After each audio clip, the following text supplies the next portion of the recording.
Good morning students. आज हम पढ़ने जा रहे हैं हमारी हिंदी पाठ्य पुस्तक का पाठ 4 सच्ची गप।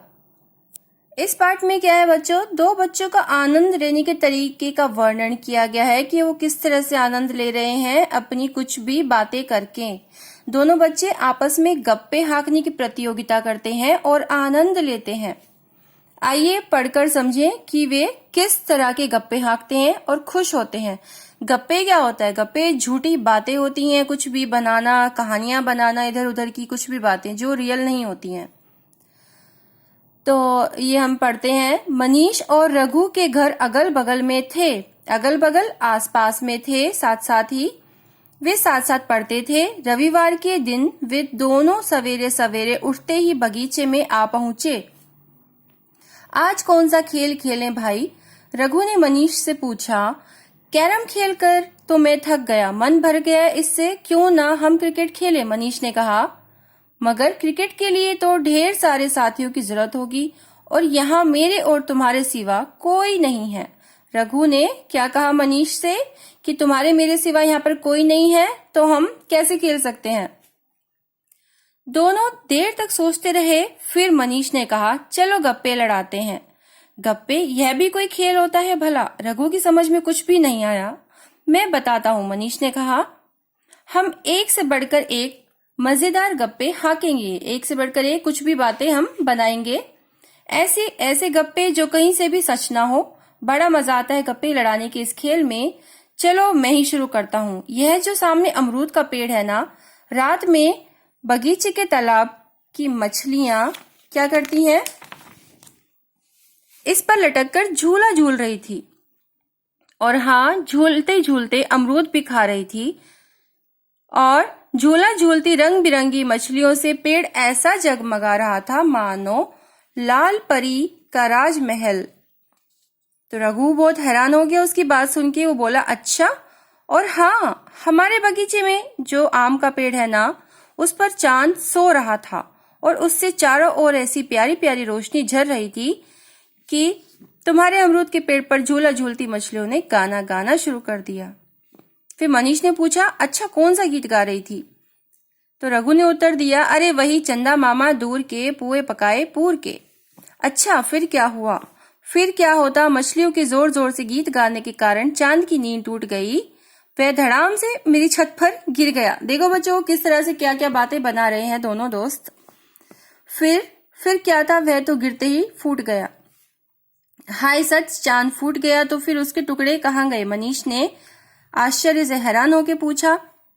तो रघु ने कहा, सुबह सुबह सूरज आया, चांद को बिखरे हुए देखा, आखिर उससे रहा नहीं गया और उसने काले रंग का मलहम लगा दिया। विश्वास ना हो तो रात को देख लेना चांद पर काले धब्बे हैं या नहीं, रघु ने कहा।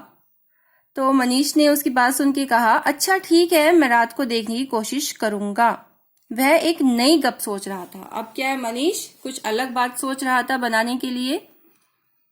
हाँ, याद आया, पिछले साल जब तुम्हारे पापा का ट्रांसफर यहाँ नहीं हुआ था तो एक दिन खूब जोरों की बारिश हुई थी। ट्रांसफर क्या होता है? तबादला या बदली। ट्रांसफर यहाँ नहीं हुआ तो क्या हुआ था? हमारे यहाँ जोरों की बारिश हुई थी, इतनी तेज कि पानी बूंदों की बजाय रस्से की तरह गिर रहा था। रस्से की तरह पानी गिर रहा था। ऐसा भी होता है क्या बच्चों? नहीं ना। तो उसने कहा, पहले तो मैं खूब नहाया, फिर पानी के रस्से पकड़कर ऊपर चढ़ गया। तो रघु हैरान होकर बोला, अच्छा फिर क्या? मैंने देखा वहां धूप खिली हुई थी। धूप से इंद्रधनुष के नन्हे नन्हे घर बने हुए थे। एक घर के बगीचे में सूरज हरी हरी घास पर लेटा आराम कर रहा था और नन्हे नन्हे सितारे धमा चौकड़ी मचा रहे थे। मतलब नन्हे सितारे क्या कर रहे थे? शोर मचा रहे थे। सितारे भी कभी धमा चौकड़ी मचा सकते हैं। कुसुम आई बीच में उसी टाइम, तो कुसुम बोली कि क्या कभी सितारे भी धमा चौकड़ी मचा सकते हैं? वह न जाने कब मनीष और रघु के पास आकर खड़ी हो गई थी और उनकी बातें सुन रही थी। अरे कुसुम, हम कोई सच बात थोड़ी कर रहे हैं, रघु ने डरते डरते सफाई दी। अच्छा, तो तुम झूठ बोल रहे हो, कुसुम ने उनकी तरफ देखा, घूरते हुए कहा। तो मनीष ने क्या कहा, अरे नहीं, हम तो गप्पे हाँकने व लड़ाने का खेल खेल रहे हैं। यह तो मन की खुशी व रिफ्रेश होने के लिए खेल रहे हैं, इससे हम किसी का नुकसान नहीं कर रहे हैं। तो कुसुम ने उनकी बातें सुन के कहा, अरे भाई, ऐसी गप्पे हाँकने से भी क्या फायदा, जिनसे ना किसी का उपकार, ना किसी का भला हो और ना ही किसी का कुछ अच्छा हो। मैंने एक गप हाँकी और 2 बच्चों का उपकार भी किया। कुसुम ने कहा। वो कैसे? दोनों दोस्तों ने क्या एक साथ कुसुम से पूछा। तो कुसुम बोली, अभी अभी तुम दोनों की मम्मियां तुम्हें पढ़ने के लिए बुला रही थी। उन्हें लगा कि तुम लोग बगीचे में खेल रहे होंगे, लेकिन मैंने गप हाँकी। मैंने उनको बोल दिया ऐसे ही कि वे लोग तो मेरे घर में बैठे पढ़ाई कर रहे हैं। यह सुनकर वे शांत भाव से चली गई, पर जाते जाते तुम दोनों को घर भेजने के लिए कहकर गई हैं। इतना सुनते ही मनीष और रघु गप्पे हाँकना भूलकर अपने अपने घर भागे। उन्हें डर था कि कहीं मम्मी उनकी पिटाई ना कर दे। लेकिन जब वे घर पहुंचे तो उन्हें सुखद आश्चर्य हुआ, मतलब उन्हें बहुत ही सुख देने वाला आश्चर्य, बहुत खुश हुए, शांति मिली कि उनकी मम्मियों ने उन्हें डांटा नहीं बल्कि प्यार किया और सुबह सुबह पढ़ाई करने के लिए शाबाशी भी दी, क्योंकि उनकी मम्मियों को तो लग रहा था कि ये दोनों पढ़ रहे थे, जबकि वो क्या कर रहे थे, वो गप्पे हाँक रहे थे, कुछ भी कहानियां बना रहे थे, क्योंकि उनकी मम्मियां क्या हैं, कुसुम की गप को सच मान बैठी थी। देखा बच्चों आपने किस तरह से 2 दोस्त कुछ भी गप्पे हाँक रहे थे, लेकिन कुसुम ने आके क्या कहा कि ऐसी गप हाँकने से कोई फायदा नहीं होता जिससे किसी का उपकार नहीं होता।